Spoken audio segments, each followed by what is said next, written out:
50-50 games are the most interesting games. So things like, black, red at roulette and the odd even, those sorts of things. And obviously some of the craps probabilities, they work out at kind of around about 50-50, depending on how you're playing it. And even some of the blackjack is, a lot of these things are 50-50. And it's like in Asian handicap and also point spread in sports. They're intentionally 50-50. And there's a really, really good YouTube video by he's a cognitive psychologist or neuropsychologist called Robert Sapolsky. I think he's an American, and it's a really, really good video where it's about 5 minutes long, and he shows some research he's done with monkeys and the levels of dopamine. And dopamine is obviously like the anticipatory feel-good hormone that we have, or neurotransmitter. And so it's when we're all like, so if we're anticipating, we see a fruit or we're looking for a fruit, low hanging fruit on the tree, and our dopamine is spiking, and then we see it and it will spike some more, and then when we get it, it'll spike a little bit more, but not quite as much as it has when we first anticipated the reward. So it's kind of the neurotransmitter for the anticipation of a reward. And then he did some further research about when he made the guarantee of the reward less than 100%.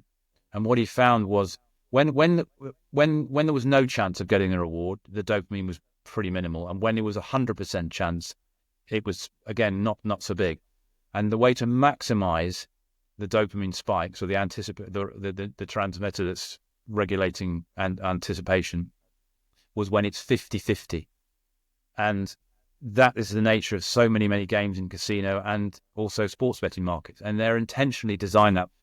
Whether, of course, I mean, obviously the bookmakers and the casinos didn't know the neuroscience behind this, but they could obviously see that what their customers were attracted to. And the reason that they're attracted to those games is because they have 50-50 outcomes.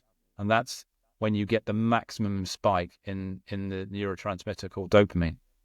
So we're really, in terms of addiction, whether it's gambling or anything else, we are actually all addicted to dopamine and not the games themselves. The games are they're just a means to an end, but we just love the dopamine. Yeah, it's just there's different ways to achieve it, and I guess with different sports or just different outlets, right? So, but the 50-50 is interesting. I had not heard that, and it may go back to what we were talking about previously, because you will inevitably, if you have no edge, and you're playing the NBA, things that have a point spread attached to it are essentially 50-50 propositions. If you have no edge, playing against the spread. So the spread, which gives basically handicaps the game and makes it even no matter which two sides are playing against each other, there's a 50-50 chance that either one of those sides, the underdog or the favorite, is going to win.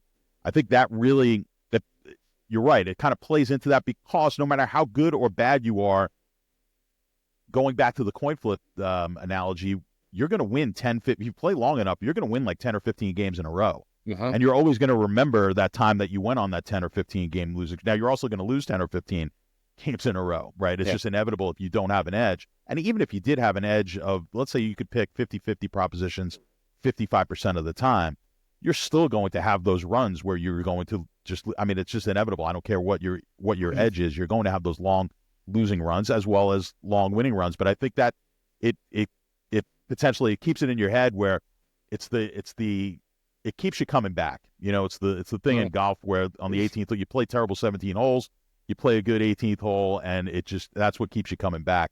I think it's the same thing in sports. When it's 50-50, if you were consistently just playing huge long shots and you just never won, I think at some point you'd probably stop playing. I think for a lot, maybe I'm wrong on that, but I think that 50-50 keeps you back. That is exactly what the neuroscience says. It's win enough, but not too much. So it's the anticipation. It's the addiction of maybe. We are addicted to the anticipation of a reward, and it's maximized when it's 50%. It's funny enough, when you were talking about that sequences of losses, is actually maybe reminded me of something in the book on Monte Carlo, which the difference between a sharp and a square punter in terms of the probability of losing sequences and winning sequence for that matter as well is really, really marginal. It's surprising how little the difference is. There's a chart in somewhere in the book that's just to show you the probability of of a sharp getting whatever it was, 5, 6, 7, 8 losses in a row, and betting at even money or betting whatever odds it was in the chart. And it's amazingly small, the difference between the two. And I suppose, again, it's another reason why people who do have some winning sequences then overestimate their chance of actually thinking that they're skilled when they may not be. Because the difference between a square and a sharp in terms of actual sequences of outcomes is very, very marginal. And it's another way of saying that the variance in things like casino and sports betting and poker or any of these games is huge. And because you will only start to see the difference between a sharp and a square after many, many hundreds and thousands of plays. I mean, for example, Nate Silver in his book, wasn't it, The Signal and the Noise, I think it was, he said did he say it was actually happened to him? He played 2 years and maybe 30, 40,000 plays in poker and was still down, even though he would consider himself, and probably others would consider himself, to be a pretty decent player. And he played semi-professionally, didn't he, I think, or professionally. And you could, in theory, be down.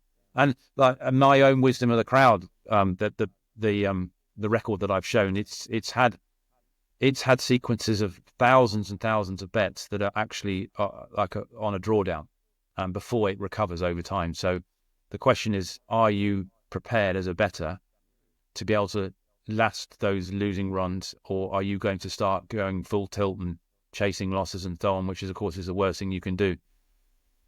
The hardest what's the word, career that you can choose. People think I'll take up betting because it's an easy way to make money. I can give up my day job, and if I get really, really good at it, I can make a career out of it. It's a few people can do that, but it's the hardest way to make a living. Absolutely I've said it a million. It's the toughest way to make an easy living. It really is, yeah. By far, and it's maybe gotten tougher. One of the most enjoyable and fun ways to do it, but that's not the same thing as easy. There's no doubt about that. But I think there's the allure of being able to just kind of sit by yourself at a computer and plug away. It's the same mentality. It's the poker mentality of the online poker, where I don't have to physically go out there. I could play poker online. I could day trade. They all sort of DFS, which I've done professionally, which is the daily fantasy sports. And the interesting thing there, when you have poker and daily fantasy sports, is you do get to meet in person your competition. If you're a poker player, you're going to go to these tournaments and you're going to meet people in person. You're going to meet the daily fantasy sports players when you go to these live finals. Inevitably, I meet the same people over and over again. And what you'll find is these are super intelligent people. A lot of times they're a little socially awkward. They're not necessarily people who would do or would thrive well in corporate America, because they're not political. They're not people who are going to be able to, they're extremely bright, but they're not going to succeed by, schmoozing people and moving up the corporate ladder. So I think they found their niche in these type of activities. But it's also something, it's very hard to have a family when you're taking these kind of risks and you don't have a good foundation, or at least if your partner is not out there, maybe at least providing a little bit more stability in your life. Because of variance, it's going to be up or down. The greatest poker player in the world, the greatest sports bettor in the world, they're going to go through some really bad time. Absolutely. Yeah. I think the Pinnacle, they actually wrote one of their educational articles. They said one of a good trait to have would be, like, if you're an actuary, there's some kind of crossover skills. If you're an actuary or an accountant, you could make it as a sports bettor, because there's kind of skills where you can detach emotionally from the numbers and the probabilities and that sort of thing. I heard someone, I don't know if it was CNBC, this is a long time ago, and it was a psychologist, and she had written a book, and she said, when they studied traders, the most successful traders, that one of the traits that they found was they almost had a sociopathic mindset. In other words, they were able to disconnect from what it was. The money wasn't necessarily what drove them, right? So they were able to separate emotionally from that, and that seems to be the mindset that you need to have.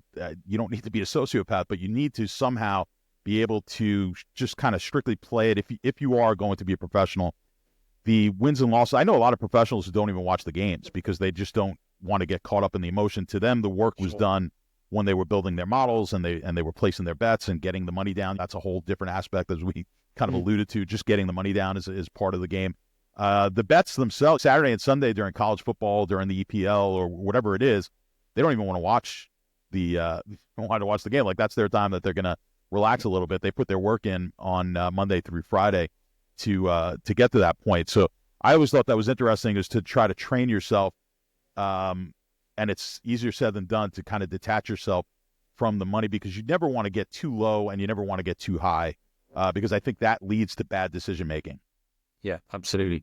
When you were saying all that, you're talking about whether you need to have some kind of psychopathic trait. I wonder whether it's not necessarily psychopathic or sociopathic, but I wonder if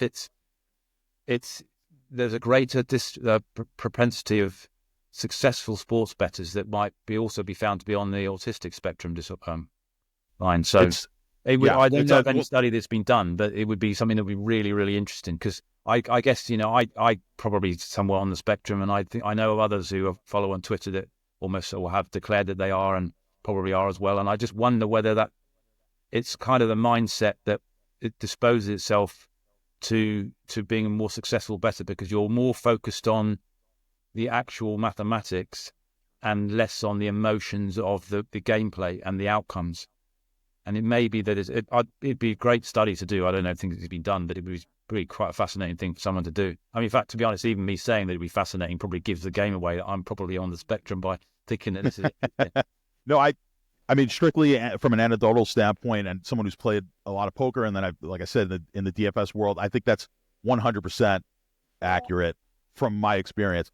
Because, like I said, these are typically, they're people who just aren't necessarily social creatures. Where, on Wall Street, you have a couple of different types, right? So you've got more of the salesy people who may be super intelligent, but they're the ones taking the clients out. They're going out there and they're schmoozing. They're getting the money. They're getting the clients on board. They're getting the investment. And then you've got these quants, or you've got, the guys that are working, but, nowadays everybody shows up to work in sneakers and jeans. But back, 20 years ago, that wasn't the norm. And these big hedge funds would just hire these quant guys. And that's what these guys want to do. They're basically programmers, the same kind of mindset. And you're right. I think the study would be fascinating as far as what those people, why are they successful? Are people who are on the spectrum and maybe to what degree that they are on the spectrum, does that lead to success? Because I do think there's something to that, where you can kind of disassociate yourself from and just be laser focused on the data. Yeah, I mean, of course, it's also true to say that the vast majority of people who do bet are male. Now, traditionally, it's been assumed that there's a greater disposition of males to autistic spectrum disorder. I hate calling it disorder because I don't think it is a disorder, but that's the terminology. I mean, though, I know more recently that people now say that it's that women potentially are just as likely to be ASD. It's just that they are better at masking and disguising it, and the tests that we use to try and uncover it are not sophisticated enough to get round of that. Whether any of that's valid and true, I don't know, but it's certainly true to say that the vast majority of people who bet are males. Now, whether that's got anything to do with the males are more attracted to this kind of skill-based work and trying to beat the system, and they're more competitive and so on. I mean, obviously they've got more testosterone and so on. So, which is interesting in itself in the financial setting. It was a study, was done. Women make better decisions, or they lose less money than men because they just have less testosterone and they're more risk averse and they make the fewer stupid decisions. Right. Thanks for watching, and don't forget to like and subscribe if you like this content.